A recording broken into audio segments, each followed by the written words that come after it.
Hi friend, তো নতুন একটি ব্লগ শুরু করছি। তো আজকে গেছিলাম, দেখলেই রেডি হয়েছি, মেয়েকে গানে দিতে গেছিলাম। দেন ওখান থেকে একটু শপিংয়ে যাব, দেন ওখান থেকে এক্সপো যাব। এই তো একটু শপিংয়েও এসেছি, টুকটাক কিছু কেনার ছিল, তোমাদেরকে পরে দেখাবো। তারপর মেয়েকে আবার ওখান থেকে এসে মেয়েকে দেখছি মেয়ের গান হয়েছে নাকি।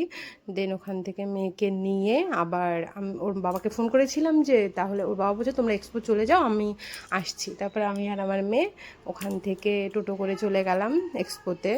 এই যেখানে টোটোর জন্য দাঁড়িয়েছি, টোটো পাচ্ছিলাম না, তো ওখান থেকে টোটো করে চলে গেলাম। দেন যাওয়ার পরে ওখানে মানে ভিড় আজকে প্রচুর ছিল, বুঝতে পারলে। এর আগে একদিন গেছিলাম, সেদিন ভিড় ছিল না, দেন আজকে একটু বেশিই ভিড় ছিল।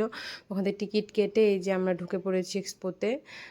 দেখো তোমরা, মানে সেদিন তো লোকই ছিল না, আজকে অনেক লোক, মানে দেখা যাচ্ছে না কিছু। তো এই ইয়ারিংটা ভাল লাগছিল মোটামুটি, খুব যে ভালো লাগলো তাও না। তারপরে এই যে এগুলোও একটু ভালো লাগছিলো, মানে ওখানকার ফ্লাওয়ার ভাসগুলো দেখলাম। তো ওর বাবাও চলে এসেছে এর মধ্যে, তোমাদেরকে দেখাতে পারিনি, এই যে ওর বাবা। তারপরে মেয়ে বলছে একটা রাইডে উঠবে, তো নাগরদোলায় উঠবে বললো, তো ওখানে উঠালাম। দেন ওখান থেকে আমরা বাড়ি চলে যাচ্ছি। ওখানে মেয়ে বলছিল মা আজকে সেরকম কিছু খাইনি, টুকটাক দু একটা খেয়েছিলাম। তো টাটা সবাইকে।